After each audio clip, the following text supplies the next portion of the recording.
The Waterway Recovery Group, WRG, or WERG for short, was formed in 1970 by enthusiasts who'd been active in voluntary restoration work since the mid-1960s. Their aim was to be a coordinating body for voluntary labour in canal restoration, not centred upon any individual project, but backing up and assisting local groups on any worthwhile project. Over the years, WERG has been applying skills, experience, equipment, and most of all willing volunteers on waterway projects all over the country. 1991 was to see WERG's 21st birthday, and a fitting celebration was to be a mass gathering, a big dig, for all those involved in waterway restoration. The site chosen was a 2-mile stretch of the abandoned Wilton Berks Canal near Wantage, a site which could sustain over 1,000 navvies. Were you one in 1,000?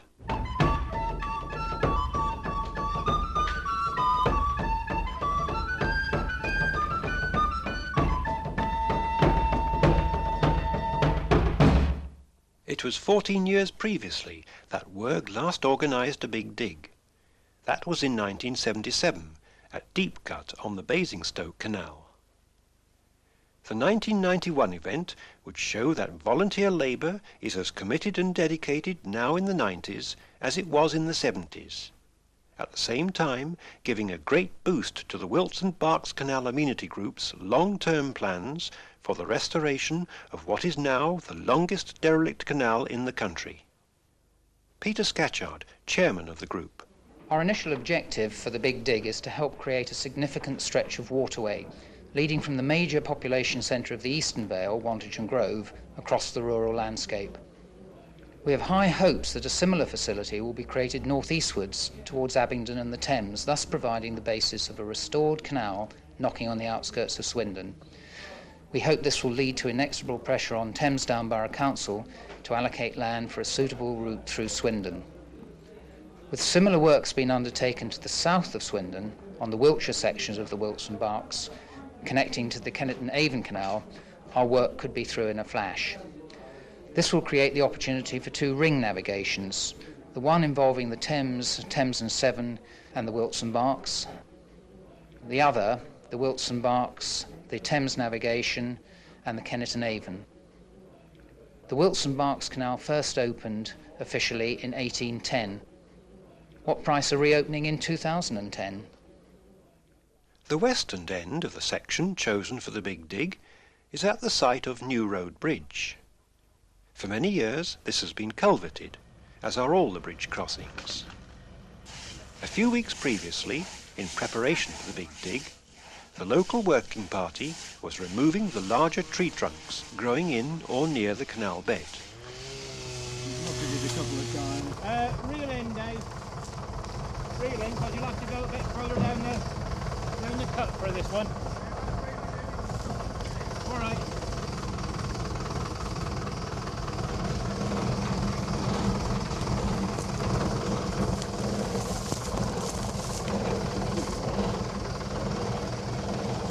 Just along here are the remains of a 300-yard-long wharf which once served the brick kilns at Childry. Over the years, a large number of trees has grown up through the curved wall of the wharf, and most of these will have to be removed before it can be rebuilt.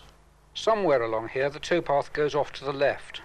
Peter Smith, working party organiser for the Wilton Berks. It's a bit difficult to find at the moment with all the scrub around, but that's as far as we've got permission to clear at the moment. A little further along, there's a short section which has been infilled. We're standing now at the end of that infilled section, looking along the line of the canal towards Childry Bridge and West Challow. This is Childry Bridge. It's over a fairly deep cutting, so the top is fairly flat. It carries a small track which I don't think is more than a bridle path. This was originally an arch bridge, and this is the one which I hope to rebuild eventually as an arch. As with most of these sections, the bed of the canal is largely intact, and clearance should be no problem. A difficulty does exist at East Challow on the Stockham section, where the canal has been infilled for a short distance, and some houses of limited life built, with the line of the canal actually passing through their gardens. This is the Stockham section. We've started clearance here already at the eastern end. What we're hoping here is to get this section into water by the end of next winter, that is winter 91-92. It's fed by some springs which come down the hill, and the bottom, even in this dry time of year, is still quite wet, so with any luck it'll hold water quite well. At the end of this section, just beyond the site of Stockham Bridge, a short length of canal is already in water. So, just to whet your appetite, this is what we hope the big dig will help us to achieve on the adjoining sections. As the momentous weekend loomed ever closer, plans laid earlier began to crystallise. But we're talking about a lot of sand, and they ain't going to want to deliver Sunday, so it's all going to have to come in one lump Saturday. And that is a hell of a lot of sand. Unless we end up with some... Can I make a silly suggestion? Unless we end up dumping in the far field, where we would have... Do you really think you're going to get 1,000 navvies for this big dig? That'll have to be... Ignoring that, publicity swung into action.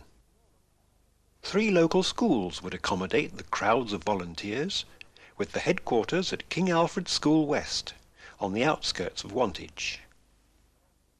With 1,000 hungry navvies soon to arrive, the supply of food can present a few problems of its own. If you can get 215 pounds of sausages, then you only need 90 pounds of bacon. If you can get 160 pounds of bacon, you only need 125 pounds of sausages. The bread we've already got sorted out practically.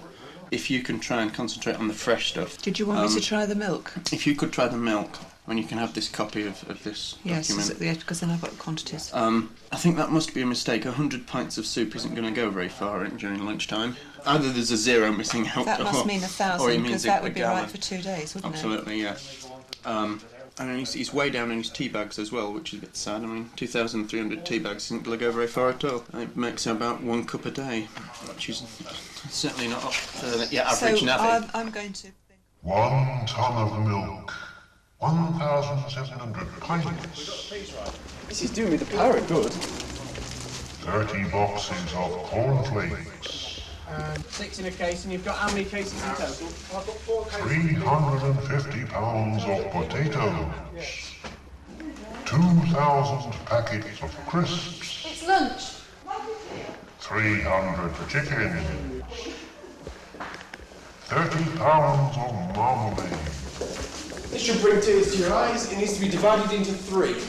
45 pounds of onions. 45 pounds of...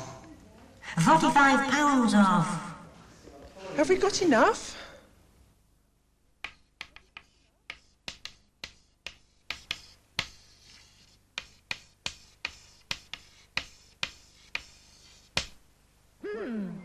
Very nice. I'll put you in with London Work, okay? This gives you just a list of all the safety rules and the schedule about what's going on.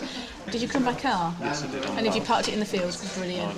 Leave it there all weekend and just use the buses backwards and forwards the whole time. Okay? Right, thanks a lot. Have a nice time. Bye.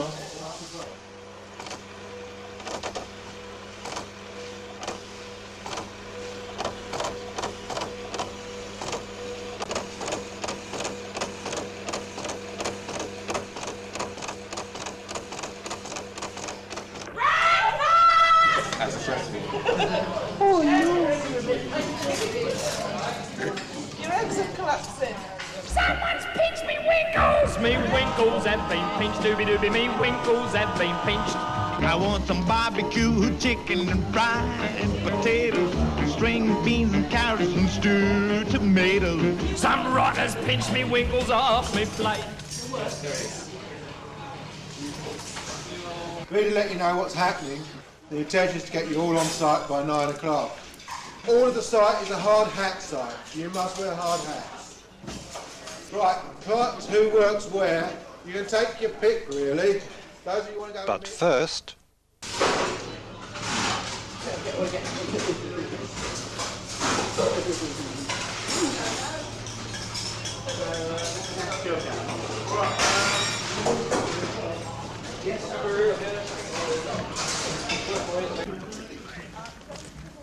If you've got any doubts about anything, ask.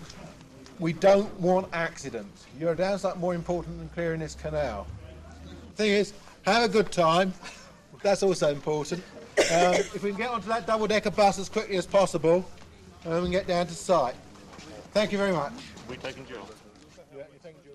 Down at the Hard Hat area, in other words, everywhere along the canal, scrub was being cleared, bonfires started, and trees felled.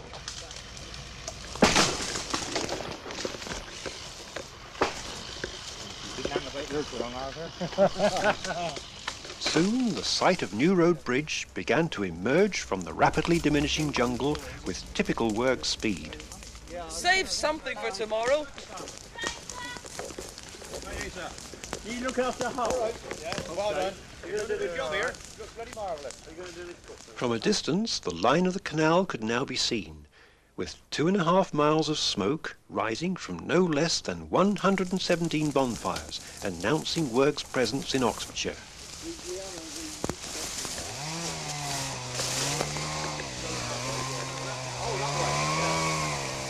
Oi! Stop putting your trees on our fire.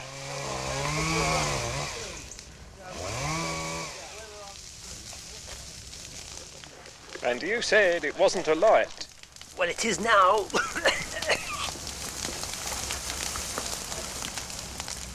Attempting to escape, are you? It's an old pig trough, which we recycled to use as a ladder to go up the trees. This is what happens when David doesn't deliver the tools to the right side. Childry Bridge. I've got two blokes who've just gone off to get the tools to take the wire. That's we right. couldn't take the wire till we could see it. I met them up there. Well, I started them off taking the wire and they said, well, we can't see it, you know, so we'll wait till we've cleared away. If you get desperate for some work, you can always put 2 or 3 people to clean out round the front of the bridge, look. Yeah. But at the moment we haven't got anybody doing nothing, I don't think. Only the photographer. Every time we look round, he's there. Oh, well. Just beyond the Stockham section at Wantage, a new road has cut through the line of the canal, cutting off the Elm Farm pound at the start of the Grove flight of locks. This section has previously been worked on by the Wilts and Berks Canal Amenity Group, and eventually the tail bridge of Grove Toplock is to be rebuilt. But on this occasion, in contrast to the vigorous scrub clearing and jungle bashing going on elsewhere, a new towpath is to be laid. Here, in splendid isolation, this gallant band of volunteer navvies labours unceasingly to create a marvel in sand and grit for the comfort of the feet of all who may pass this way.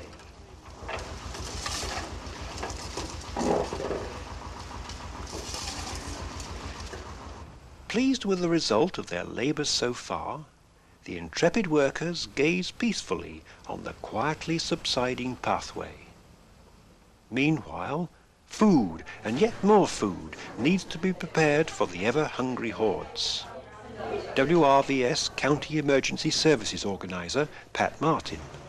We are the Women's Royal Voluntary Service, and it's the emergency teams within the Vale of Whitehorse and from West Oxfordshire, and a few from some of the other districts have come to help to make the sandwiches. The local district emergency planning officer asked us whether we would like to be involved, and we thought that it would be a super opportunity to show everybody what we could do, and a good exercise as far as emergency services is concerned, because we all work with smaller numbers, 100, 200 and things like that, but to do things for 1,000 is a different kettle of fish altogether.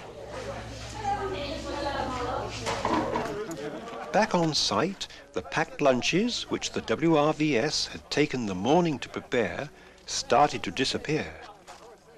Over the 2 days, that was 8,000 sandwiches, 80 gallons of soup, and some 500 hard-boiled eggs.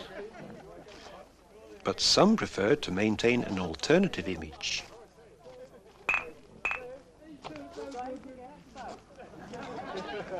The section from East Challow to Stockham Bridge is the one which the Wilts and Berks Canal Amenity Group was hoping to get into water by the end of the winter, so a major effort was concentrated on clearance along here. Hello! Hey, branch.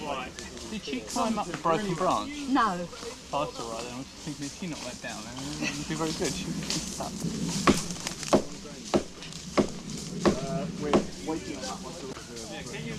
It's the splash when it gets in the cup that I'm waiting to see how far it goes. I don't think you're going to be able to saw that anymore. It's totally jammed. Too much pressure. It's totally jammed. But if we sawed it down there, that's what I always say, try and better get off. I think we could cut it from here. Do you want to have a go? No. How lunatic are you, Ruth? Yeah, if you fall down on your foot, you realise? Yes. You probably won't get it because it'll will if he cuts from the bottom upwards. Depends how far over he cuts it. If he cuts it sort of... And so, with the transformation from jungle to canal well on the way, the first day began to draw to a close. Even the top brass were shattered, with the amount of work accomplished, of course.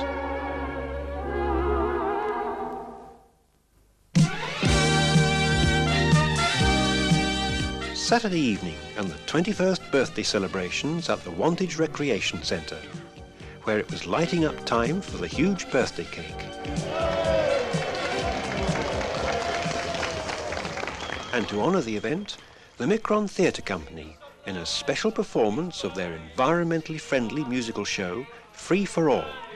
Open your eyes, open your eyes, open your eyes, open your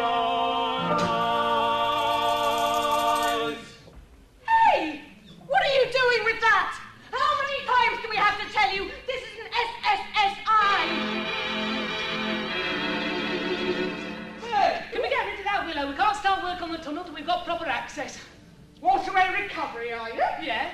We've got a chainsaw. It's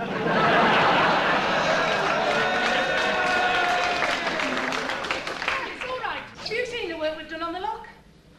Oh, aye, it's great, brilliant. Yeah, we are brilliant when we get going. Always looking for volunteers, though. Well, you look the type. I'm sorry, but this is an SSSI! I'm only doing my job! The earth is shining bright. I heard the wind last night. I think I recognize that song. I think I'm right. I've heard those words before. I wish I could be sure. The world is free for all. Someone's knocking at the door. The world. Everybody knows the price. Could be. Everybody knows the place. Free. Everybody says it's free for all. Free for all. Free for all.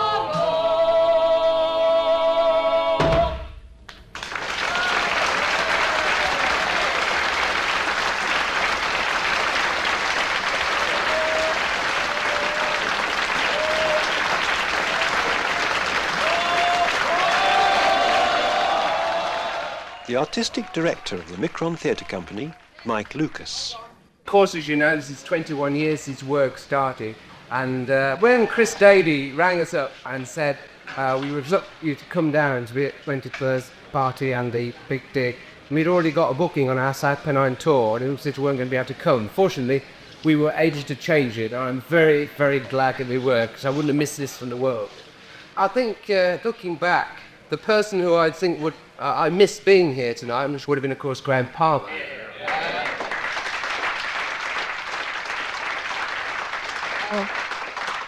Sue, of course. I think in honour of Graham, I just read a part of the script from Mudding Your Eye, which is actually for almost word for word Graham. Operation Ashton in 1968.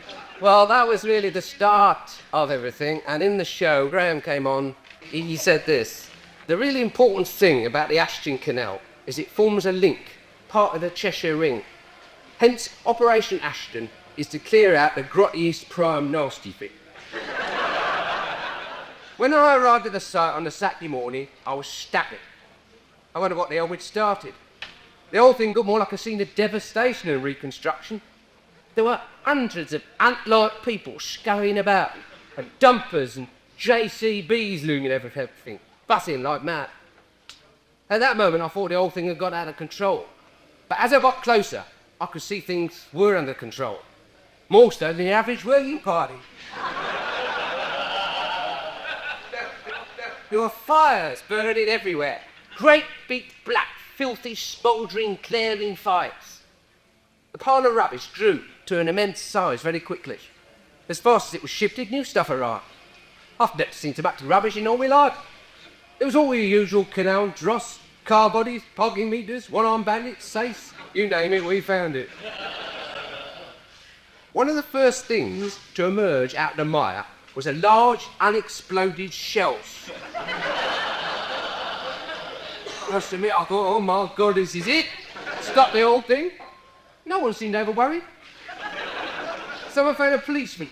He wandered off with it under his arm.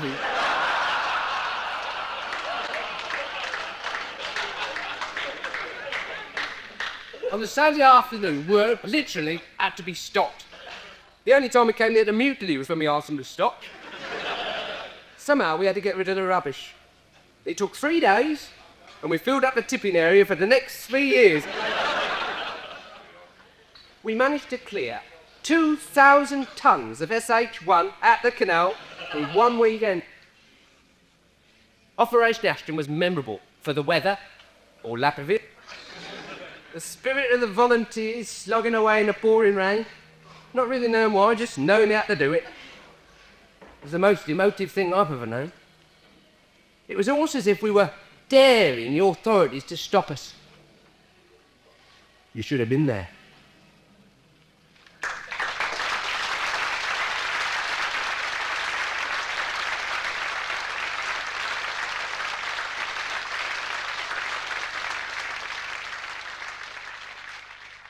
Day 2, Sunday. Well, we seem to be ahead of schedule at the moment. The amount of work we've done is absolutely fantastic. New Road Bridge was now completely cleared, and cleaning up of the old bricks, of which plenty were found, enabled the reconstruction of the wing walls to proceed.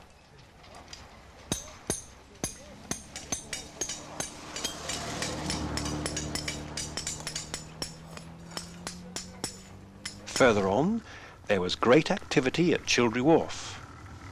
Here, the old tree stumps were torn out like rotten teeth. Ooh. And a section of the wharf wall was being rebuilt.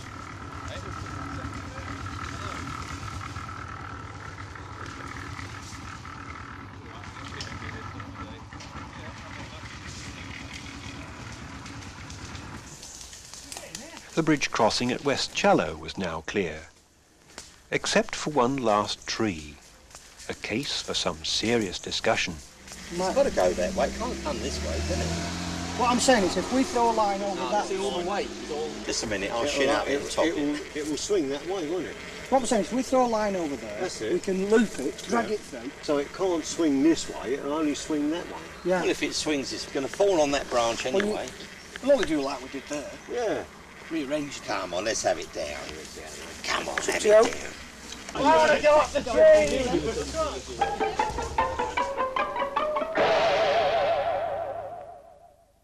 On the Stockham section, which is fed by springs which come down the hill, the ditches were being dug out to improve the supply of water. One down. Wiggle it, just a little bit. You know what? You're right, I haven't been to Monty for a long time. Those big stumps we've got down there, we'll have a look and see what work have left, and if we can shift anything with the tractor, we will. Obviously, it's no good having a go at it now, because it's a dry. Let's wait till it gets all squidgy and wet and horrible and yucky, and people can get down in there and get wet, and I can watch them. But one part was already a bit wet, and they were becoming well stuck into the job. Spirits, never low, were even rising. Chairman, ex-chairman, chairman's wives, Everybody's getting into the act. Off with his head! Guess who? That's right. Who else? And that's how to restore a canal. Now we've cleared this, I hope it won't become an SSSI.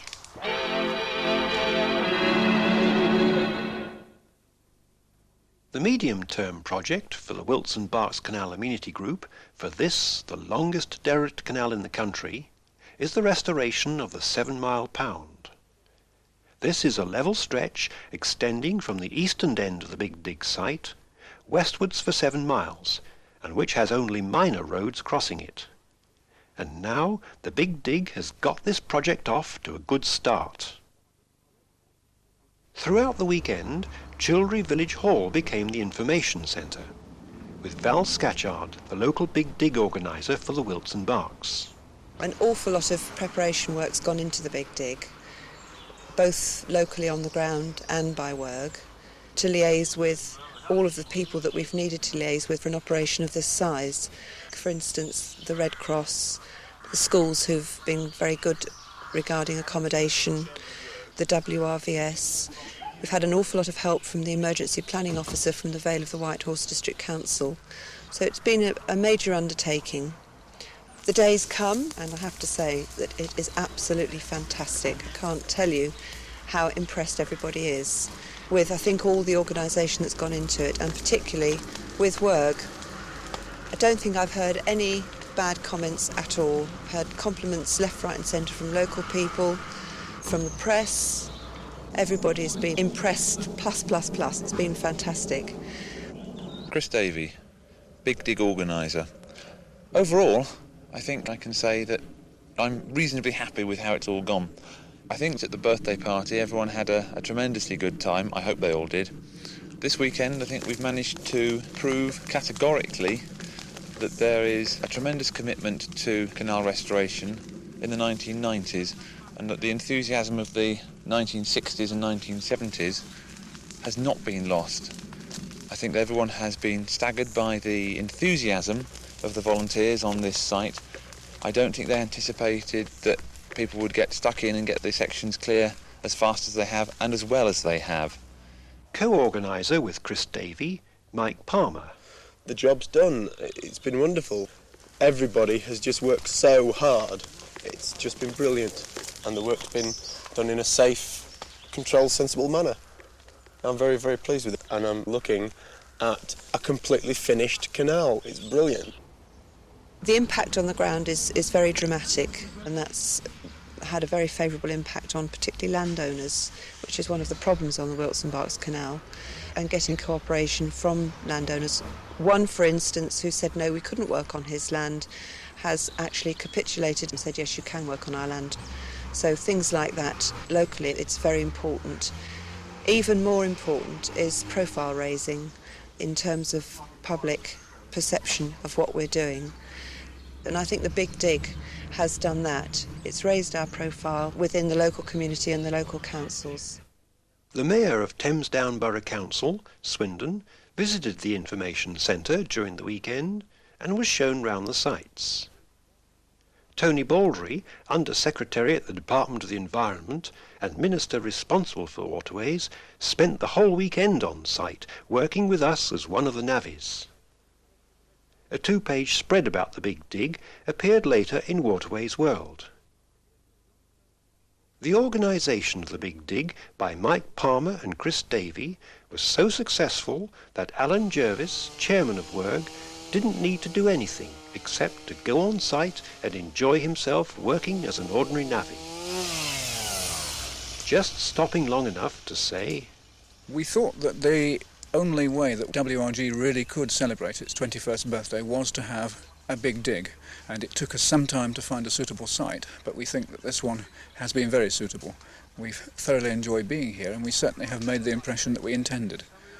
I think that none of us who were in at the foundation of WRG ever really imagined that it would survive this long or become this successful, but a great many things have changed over the years that WRG has operated, we're now much more bound by legislation, health and safety, vehicle driving regulations, food handling regulations, the dreaded VAT. All of these were very foreign to the buccaneering world that WRG began in, but we've tried to retain as much as we can of that spirit whilst complying with the law and attempting to make our volunteers much more safety conscious and to achieve ever more professional means of doing the work and ever higher standards of work. And I hope we've hit that happy medium. I think we have. And this is all really down to volunteers choosing to acquire skills of their own and exercising them willingly all over the country and producing work which will bear comparison with any. The work over this weekend has resulted in the clearance of over 2 miles of former scrub-filled waterway. It's now possible to identify the canal from New Road Bridge, along past the partially rebuilt wharf, to Childry Bridge, and to West Challow and beyond. Part of the Stockham section has already some water in it, and the restored towpath at Elm Farm will now increase the amenity value of this stretch. In addition, the Big Dig of October 1991 has made the whole of the waterway movement aware of the Wilts and Berks Canal, and also rekindled the interest of a number of former navvies who've not actively participated in recent years. And the event has demonstrated to the authorities that many people care about conserving canals and are willing to make great efforts to restore and preserve what is our heritage of inland waterways. We have indeed had at least 1,000 people here, which makes it the biggest Big Dig that there has been. Possibly not the biggest there will ever be, because now we're back in the habit. We think we may do some more. I think we've proved what we set out to prove, that we are still here, still a force to be reckoned with, and we've had a very, very good, enjoyable birthday party at the same time. I think it's a great celebration of what WERG is about and just how strong WERG are. Without doubt, a brilliant professional organisation. Woo! Woo!